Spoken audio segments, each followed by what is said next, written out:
What if the greatest cities on Earth were never truly built by the people we credit for them?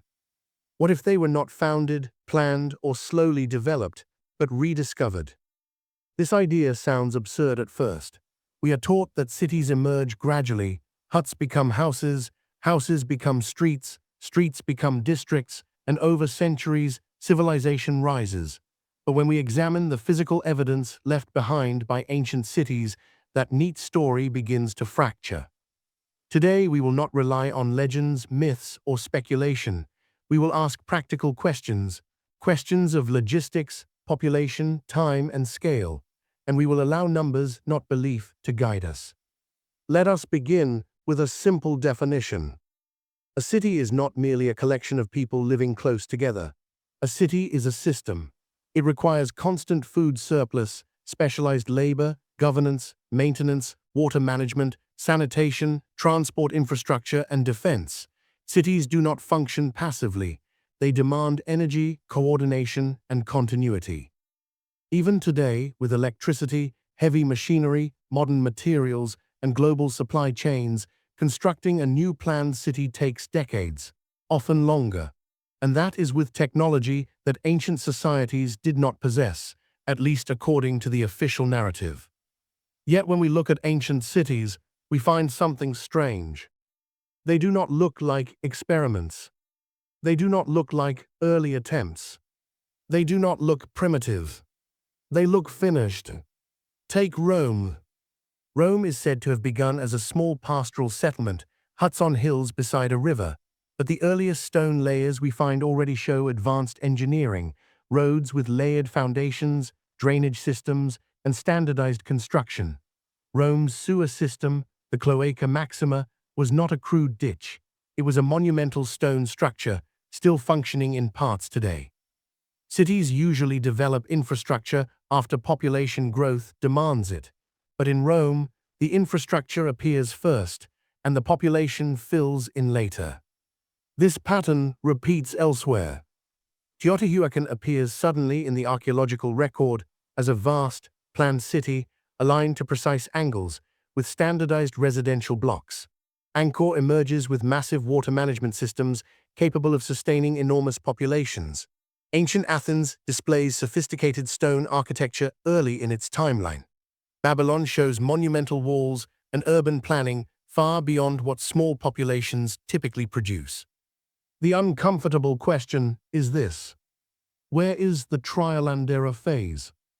In technology, development leaves scars, failed prototypes, crude versions, gradual refinement, but ancient cities often skip these stages entirely. They appear already optimized. Now consider something else: burial.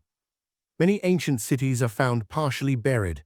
Streets lie meters below current ground level. Lower floors are underground. Entire structures are submerged beneath layers of soil, mud, and debris. These layers are not slow, uniform sediment. They often suggest sudden deposition, floods, mudflows, or catastrophic events. Cities do not normally bury themselves. And yet, after these burial layers, we see something fascinating: reuse. Walls repaired using scavenged stone, streets repaved at a lower technological standard, monumental buildings subdivided into smaller living spaces. This looks less like construction and more like occupation of ruins. Now let's pause and ask a very basic question. How many people does it take to build a city? Not to live in it, to build it. Stone cities require quarrying, shaping, transport, lifting, alignment, and finishing. Every step requires labor, food, tools, coordination, and time. Without machines, this burden multiplies. Historians often respond, ancient people were capable of great feats. That is true, but capability does not eliminate constraints. Even the most skilled workforce cannot bypass logistics. Stone does not move itself. Workers must eat, tools must be replaced, roads must exist before heavy transport becomes feasible. So let's examine population. We will not invent numbers. We will use official demographic estimates accepted by mainstream historians. In 1800, the global population was about 1 billion. In 1900, it doubled. In the 20th century, it exploded. This growth curve is steep, unprecedented, and well documented. Now perform a simple thought experiment. Reverse it.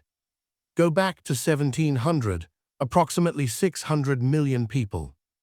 1600, roughly 500 million. 1400, closer to 350 million. Already we encounter tension. During these centuries, we are told that massive empires existed, armies numbering in the hundreds of thousands fought wars, and enormous cities flourished. But continue. By the year 1200, estimates shrink dramatically. Large urban populations become statistically rare. Yet this is precisely the era when many stone cities and monumental structures are said to have been built. Here is the paradox. As population decreases, urban complexity increases. This is backward. Cities do not peak when populations are smallest. They peak when surplus is highest. Now add another layer. Historical documents from the early modern period often describe ancient cities not as new constructions, but as already ancient. Travelers in the 17th and 18th centuries routinely described ruins whose origins were unknown even then. Many accounts describe cities being cleared, restored, or re-inhabited, not built. Old engravings and early photographs show massive stone structures surrounded by relatively primitive societies. The contrast is striking. People living in wooden houses, using simple tools, next to architecture that modern engineers still study. These are not images of progress, they are images of recovery. Now consider urban density. A city cannot exist without a constant influx of food. Most ancient cities could not produce enough food locally to sustain themselves. This means roads, storage facilities, and trade networks had to exist first. So what happens if a civilization collapses? Populations shrink rapidly, knowledge is lost, infrastructure decays, but stone remains, roads crack but persist, aqueducts collapse slowly, buildings stand empty. Centuries later, smaller populations return. They reuse what they can, they repair what they understand, they occupy what they cannot rebuild.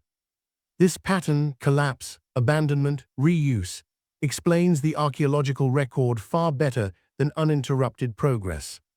Now let's address a common objection. Why don't we have clear records of such a collapse? Because history is written by survivors, and survivors explain ruins in ways that fit their understanding. They attach legends, they assign founders, they compress timelines, they fill gaps. When a later society inherits something it cannot explain, it rationalizes it. This is not deception, it is adaptation. And now we arrive at the central hypothesis. What if many ancient cities were not built by the civilizations we name, but inherited by them? What if Rome was not the beginning, but a continuation? What if Athens was not founded, but occupied? What if Angkor was not designed from scratch, but reactivated? This does not require aliens. It does not require magic. It requires only one assumption, that human history is not smooth. That it contains breaks, periods of advancement followed by collapse. We know this happens on smaller scales. Civilizations fall, knowledge is lost, dark ages occur. Multiply that by global catastrophe, climate shifts, pandemics, massive floods, and the pattern scales up. Under this model, ancient cities become artifacts of a previous high-complexity phase of human civilization. Later societies, smaller and less organized, inherited the remains and built narratives around them. This explains why cities appear suddenly, why they show advanced planning early, why they are buried, why they are repaired rather than built, why their builders are often mythical or poorly documented, why their technologies seem out of place.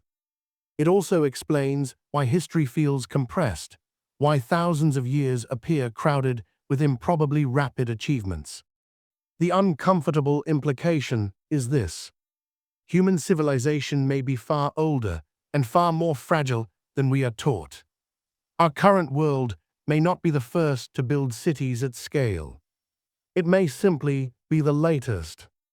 And if that is true, then ancient cities are not just remnants of the past. They are warnings. They remind us that complexity does not guarantee permanence, that progress can be erased, that stone can outlive memory. The cities stand, the people vanished, and history filled the silence with stories. The question is no longer who built them. The question is what happened to the builders. And that is a question worth asking.